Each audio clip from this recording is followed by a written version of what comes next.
Hi යාළුවනේ welcome to our YouTube channel. ඉතින් ඔන්න අද අපි යන්න හිතාගත්තා කාලෙකට පස්සේ අලුත් ගමනක්. ඉතින් අද අපි යන්නේ අපේ අනුරාධපුර අටමස්ථානයේ වන්දනාමාන කරගන්න. ඉතින් අද අපේ ගමනේ විශේෂත්වය වෙන්නේ අද අපි ගමනට පාවිච්චි කරන්නේ අපේ දුම්රිය නැත්තං ට්‍රේන් එක. ඉතින් අපි තලාව ගෙවල් වුණත් දුම්රියෙන් ගිහිල්ලා තියෙන්නේ මීට අවුරුදු 10කට විතර කලින්. ඉතින් අද මටයි නංගිටයි දුම්රිය යන්න අවස්ථාවක් අපේ අම්මා උදා කරලා දුන්නා. ඇත්තටම මේ දුම්රිය ගමන අපේ අම්මගේ අදහසක්. ඉතින් අද ජූලි මාසේ 17 වෙනි සිකුරාදා. ඉතින් අපි හවස 6:45ට 6:00ට කෝච්චියක් තියෙනවා කොළඹ ඉඳන් අනුරාධපුරයේ බලා දිවෙන රැජින දුම්රිය. ඉතින් අපි කෝච්චිය යන්න හදන්නේ. ඉතින් අපි මුලින්ම ආව අපේ ස්ටේෂන් එකට. ඉතින් අපේ ගෙදර ඉඳන් ස්ටේෂන් එකට තියෙන්නේ පයින් යන දුරක්. ඉතින් අම්මයි මමයි ඇවිල්ලා ටක් ගාලා ටිකට් ගත්තා. මොකද අපි ස්ටේෂන් එකට එනකොටත් වෙලාව 6:25ට වගේ ඇති.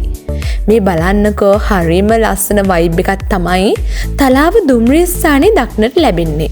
ඉතින් අර පෞරාණික විදිහටම ඒ බංකු එතකොට පෞරාණික ස්ටේෂන් වල වගේ හරිම කලාත්මක විදිහට නිම වෙලා තියෙන බොහෝ දෙනෙක් ඡායාරූප ගන්න, ෆොටෝ ෂූට් කරන්න භාවිතා කරන ලංකාවේ අති සුන්දර දුම්රිය නැවතුම් පළවල් වලින් එකක් තමයි තලාව දුම්රිය ස්ථානය. ඉතින් අපි මුලින්ම ගිහිල්ලා ටිකට් පත් ගත්තා. අපේ නංගි චුට්ටක් පරක්කු වුණා. මොකද අපේ නංගි අපේ තාත්තයි මල්ලි අද මේ ගමනට සහභාගී වෙන්නේ නැති නිසා එයාලට දෙන්න අපේ යතුරු අපේ තාත්තට බාර දීලා එන්න ගියා. ඔය එන්නේ අපේ නංගි පැට්ටා.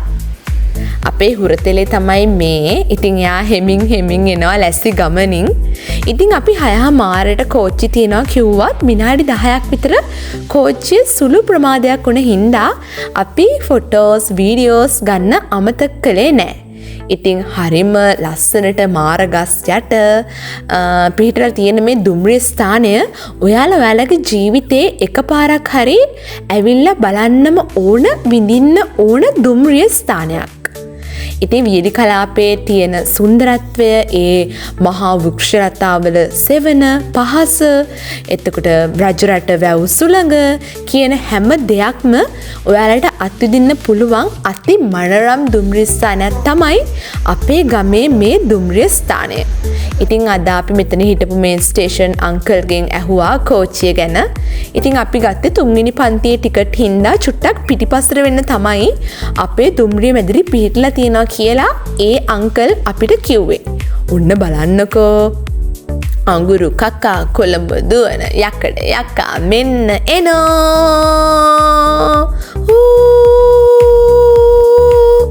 ඉතින් අර පොඩි කාලේ වගේම තමයි අපි හරිම බයයි කෝච්චියට. මොකද කෝච්චිය කියලා කියන්නේ ගොඩක් ලොකු සද්දයක් තියෙන. එතකොට අපි පුංචි කාලේ ඉඳන් කුතුහලයෙන් බලන අපේ කොච්චර ලොකු වුණත් අපේ ආසාව යන්නේ නැති ඇත්තටම ආසම කරන ප්‍රවාහන මාධ්‍යයක්. ඉතින් අපි ඔන්න කෝච්චියට නැගගත්තා අපේ අම්මිත් එක්ක. බලන්නකො අපේ අම්මි චූටි කෙල්ල වගේනේ. හැමෝම කියන්නේ අපි 3 දෙනා අක්කල නංගිලා 3 දෙනෙක් වගේ කියලා.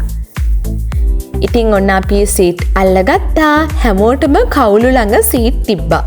මොකද අපේ තලාව ඉඳන් අනුරාධපුරයට තියෙන්නේ කිලෝමීටර් 16ක් වගේ ඉතාම කෙටි දුර ප්‍රමාණයක්. ඉතින් ඊළඟට අපිට හම්බෙන්නේ ශ්‍රාවස්තිපුර නැවතුම්පල.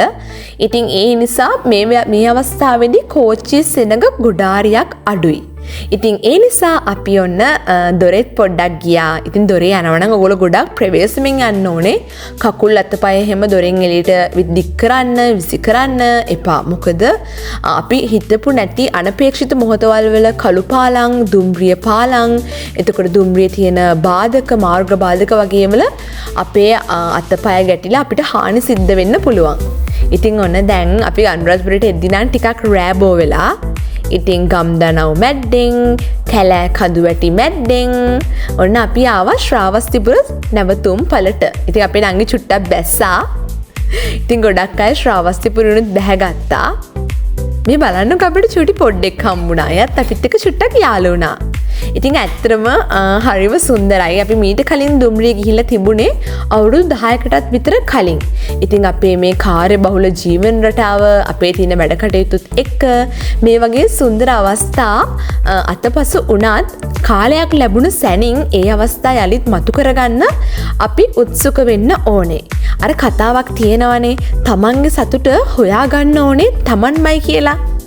මේ බලන්නකෝ අහසේ හඳ පායලා තියෙන අපූරුව.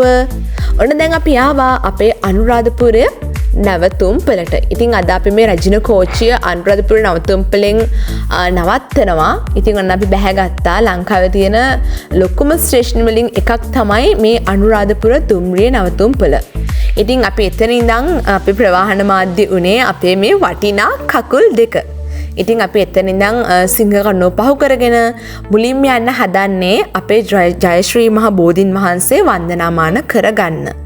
ඉතින් ළඟ තිබ්බ මල් කඩේකින් මල් පොකුරුකුත් අරගෙන ශ්‍රද්ධා සම්පන්න සිතින් සිත් පහදවගෙන අපේ වන්දනා නඩය මේ යන්නේ අති උතුම් ජයශ්‍රී මහ බෝධී වහන්සේ වන්දනාමාන කරගන්න. ඉතින් ඊට කලින් කතාවක් තියෙනවනේ බණ අහන්න උනත් ඕනේ කුස පුරවගෙන. ඉතින් අපි ඒ නිසා එතනම තිබුණ බුජුන් හලට ගොඩ වුණා ප්‍රණීත ආහාර පාන චුට්ටක් භුක්ති විඳින්න. ඉතින් අපි මික්ස් ෆෘට් ජූස් අරගෙන පොල් රොටි කාලා බණ්ඩි පුරවගෙන මේ යන්න හදන්නේ අපේ වන්දනා චාරිකාව ආරම්භ කරන්න. ඉතින් ඇත්තටම හරිම සතුටුයි. මේ බලන්නකො අපි මුලින්ම ගියා අපේ මේ පොදු වැසිකිළියටත්. මොකද අපිට ගොඩක් දුර ආපු හින්දා අපිට චුට්ටක් අපි රීෆ්‍රෙෂ් වෙන්න තමයි අපි මේ පැත්තරත් ආවේ. ඉතින් ඇත්තටම ස්තුති කරන්න ඕනේ අනුරාධපුර මේ වැසිකිළි එහෙම හොඳට නඩත්තු කරන හැමෝටම ගොඩාක් පිං. ඉතින් ඊළඟට අපි ඔරලොස් කණුව එහෙම පහු කරගෙන අපේ අති උතුම් ජයශ්‍රී මහ බෝධීන් වහන්සේ වන්දනාමාන කරගන්න තමයි ආවේ. ඉතින් අද සෙනසුරාදා ගොඩක් ආසන්න නිසා සිකුරාදා දවසක් හින්දා ගොඩාරියක් සෙනගනම් අපිට දක්නට ලැබුණා. ඒත් අපිත් වැලි මළුවේ ඉඳගෙන හිතේ හැටියට ගාථා කියලා අපේ සිත් සතන් පහදව ගත්තා. ඉතින් ඊට පස්සේ අපි පයින් යනවා රුවන්වැලි මහා සෑයට. ඉතින් මෙතන ජයශ්‍රී මහ බෝධියයි රුවන්වැලි සෑ අතර තියෙන කෙටි මාර්ගයේ ලෝවා මහාපාය පහු කරගෙන අපි යන්නේ මේ ද්‍රෝණයක් ධාතුන් වහන්සේලා වැඩ හිඳින අති උතුම් රුවන්වැලි මහා සෑ වරජාණන් වහන්සේ වන්දනාමාන කරගන්න. ඉතින් මෙතන ඒ අවස්ථාවේදී අපිට දක්නට ලැබුණා හරිම ලස්සන පහම් පූජාවක්. මේ බලන්නකෝ යාලා කොච්චර මහන්සි වෙලාද කියලා. වීදුරු බෝතලයක් අරගෙන ඒකට තෙල් දාලා තිරයක් දාලා ඒක වටේ ස්ටෑන්ඩ් එකක් නිර්මාණය කරලා පහලින් ස්ටෑන්ඩ් එකක් නිර්මාණය කරලා ඒ වගේ වීදුරු බෝතල් වලින් නිර්මාණය කරපු පහන් දසදහස් ගාණකින් අද රුවන්වැලි සෑ මළුව ආලෝකමත් වෙලා තිබුණා. ඉතින් එච්චර අති උතුම් පින්කමක් දකින්නත් අපි ගොඩක් පින් කරලා තිබුණා. දැන් වෙලාව රෑ 10ට ආසන්නයි. ඉතින් දැන් නම් යන්න කෝච්චියක් නැති හින්දා අපි තාත්තත් ආව අපිව ගෙදර එක්කගෙන යන්න. ඉතින් තාත්තත් වන්දනාමාන කරගත්තා. අපේ ලොග්ස් බලන්න, අපිව සබ්ස්ක්‍රයිබ් කරන්න. ඕගොල්ලෝ හැමෝටම ජයශ්‍රී මහා බෝසමිඳු පිහිටයි.